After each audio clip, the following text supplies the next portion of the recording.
Shalom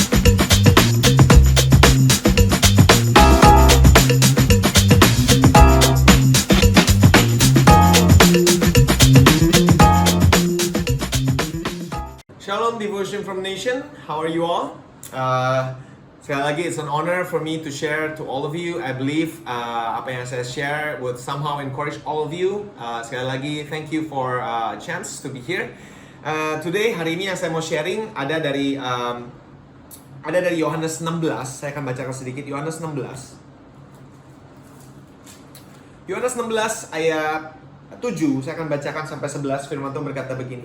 Namun benar yang kukatakan ini kepadamu adalah lebih berguna jika aku pergi. Sebab jika aku tidak pergi, kata Yesus, Roh Kudus itu tidak akan datang kepadamu. Tetapi jika aku pergi, aku akan mengutus dia, yaitu Roh Kudus, kepadamu. Dan kalau ia datang, ia akan menginsafkan dunia, bahasa Inggrisnya convicts you, akan dosa, kebenaran, dan penghakiman.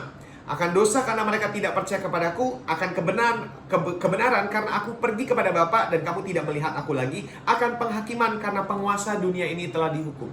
Saudara, 3 hal yang Yesus bilang. Yesus bilang kalau Roh Kudus itu turun, dia akan convict you of 3 things. Dosa, kebenaran, dan penghakiman. Dia akan menginsafkan, bahasa Inggrisnya convicts you of truth. Apa yang dia convict tentang truth? Firman Tuhan berkata begini, the truth is that God has become the ultimate sacrifice. Dia udah naik ke Bapa sebagai ultimate sacrifice once and for all. Dan karena itu kamu adalah orang yang dibenarkan. You will stay justified. You will stay justified. No matter what you do, you will stay justified. Why? Because you believe in God. Karena itu Yesus sudah menjadi korban.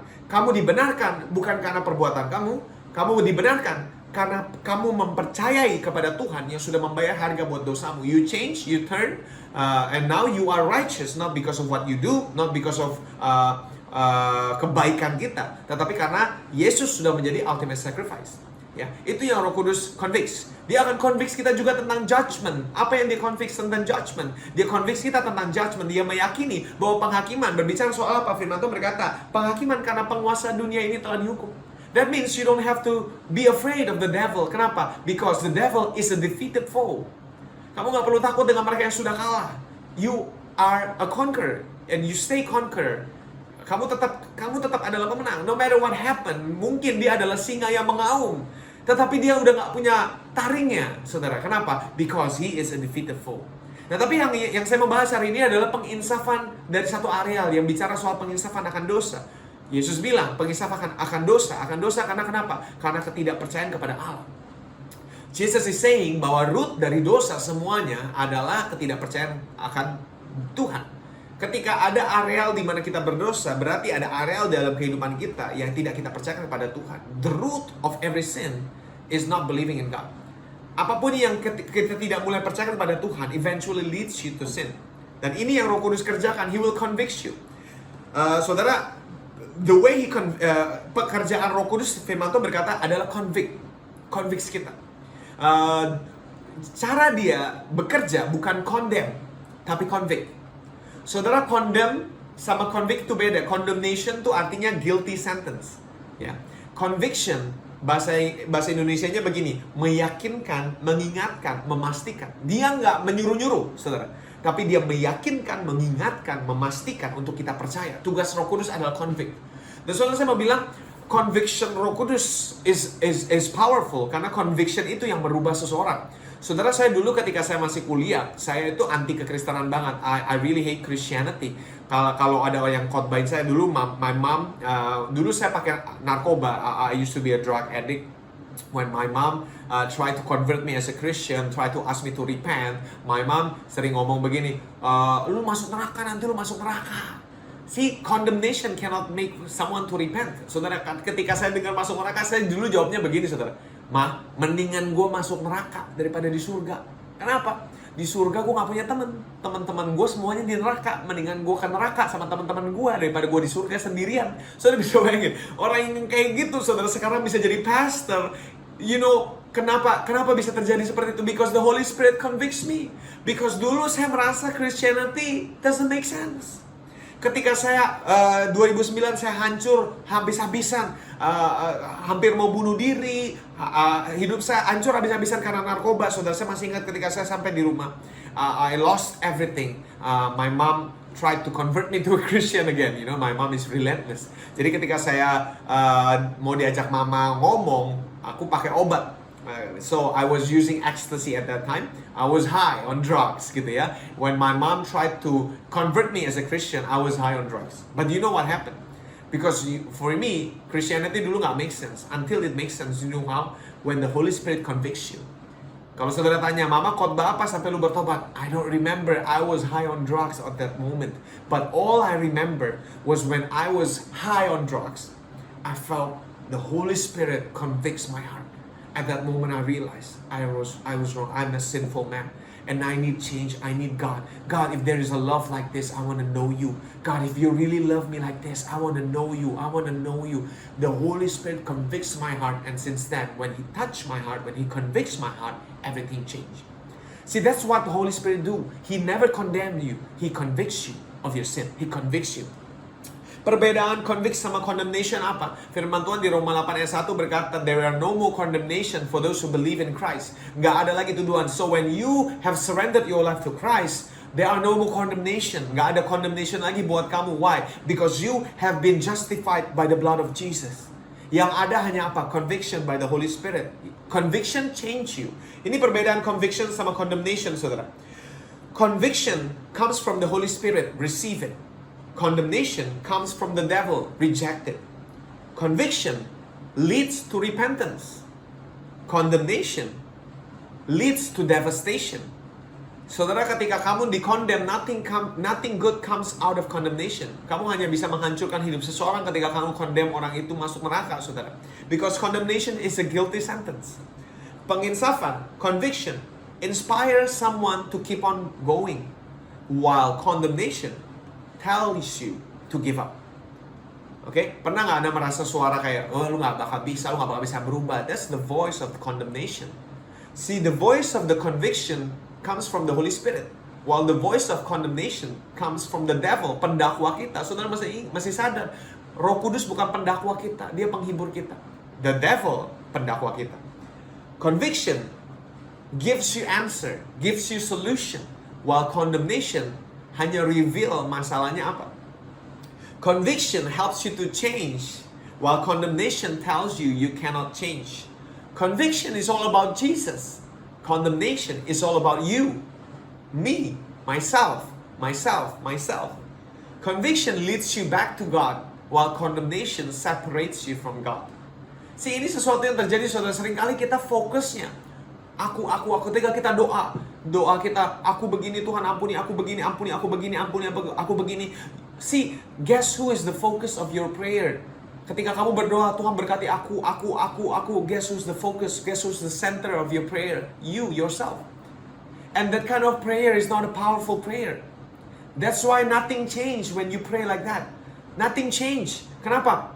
Roh Kudus akan selalu convict you to shift your focus from yourself to God. That's why the Holy Spirit gak akan condemn you. Oh, lu gini ya, lu dosa, lu begini, lu harus berubah, lu harus begini. Me, you. Saudara, itu sesuatu yang sifatnya condemning and nothing can change. The Holy Spirit will always remind you, convict you. Hey, stop looking on yourself. Look up. Stop believing in yourself. Start believing to God. Itu yang Roh Kudus kerjakan. Saudara, makanya ketika kita berdoa, perbanyak worship, because when you worship, you're shifting your focus from yourself to God. And that is a powerful prayer. Ketika saya masuk jam-jam 1 teduh saya, what I like to do is just worship God. Worship God. Because that eventually will change you. Kenapa, saudara? Kalau saudara saya buka 2 Korintus 3 ayat 16, firman Tuhan berkata begini. Saya akan bacakan 2 Korintus 3 ayat 18, nanti saudara baca dari ayat 16 kalau mau lebih jelasnya. Tapi ayat 18 berkata begini, dan kita semua mencerminkan kemuliaan Tuhan dengan muka yang tidak terselubung. Dan karena kemuliaan itu datangnya dari Tuhan yang adalah Roh, maka kita diubah menjadi serupa gambarannya dalam kemuliaannya yang semakin besar. Saudara, firman ini berkata, intinya kalau saudara baca nanti ayatnya dari ayat 16, kalau Anda mau lebih jelas, dikatakan begini, bahwa ketika kita sudah diubah, selubung kita sudah diambil, kita sekarang bisa behold, bahasa Inggrisnya, we can behold Jesus, and when we behold Jesus, we become like Him. See, too many of us focus on becoming. Focus on becoming good person, becoming a holy person without beholding Jesus. See, you cannot become like Jesus without beholding Jesus. Beholding apa? Beholding is all about believing better. Saudara, that's why Christianity, we are called believers, not becomers. Saudara, kita nggak dibilang, kita bukan orang pencoba, tapi kita orang percaya.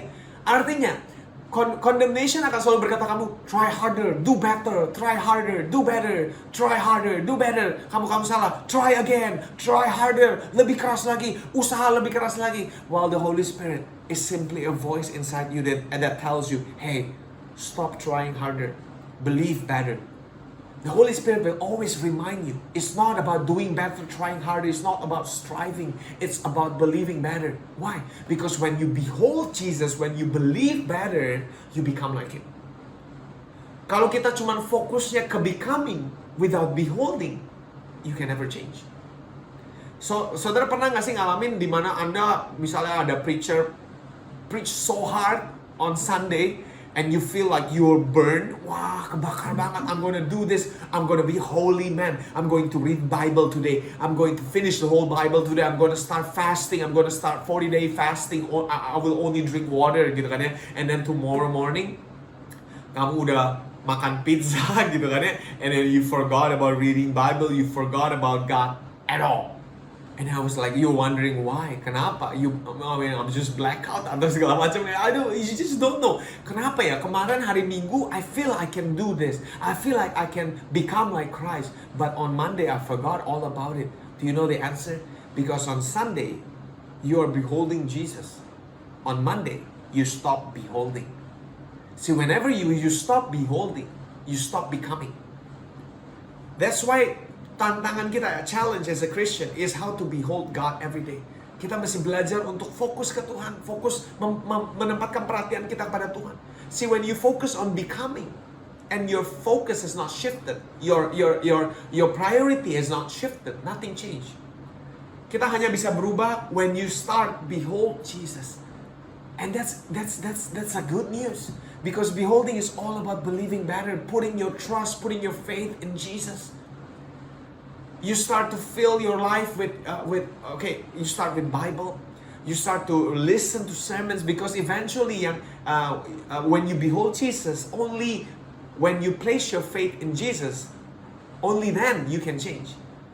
The focus is not about becoming, the focus is about believing better. Dan itu pekerjaan Roh Kudus. Ketika Dia mulai menginsafkan kamu, hey, stop trying harder, start believing better. I believe, saudara sekalian, dimanapun kita berada, ketika kita sekarang ada the lowest season, lowest points, it's time to give up trying harder, start believing better. Start to take up your Bible, mulai baca, mulai gali apa yang Roh Kudus sedang mau sampaikan, mulai develop personal relationship, mulai shift your focus from yourself to God. Gimana caranya? Start worshiping. Makanya ada lagu, turn your eyes upon Jesus, look full on His wonderful face, and the things of earth will grow strangely dim in the light of your glory and grace.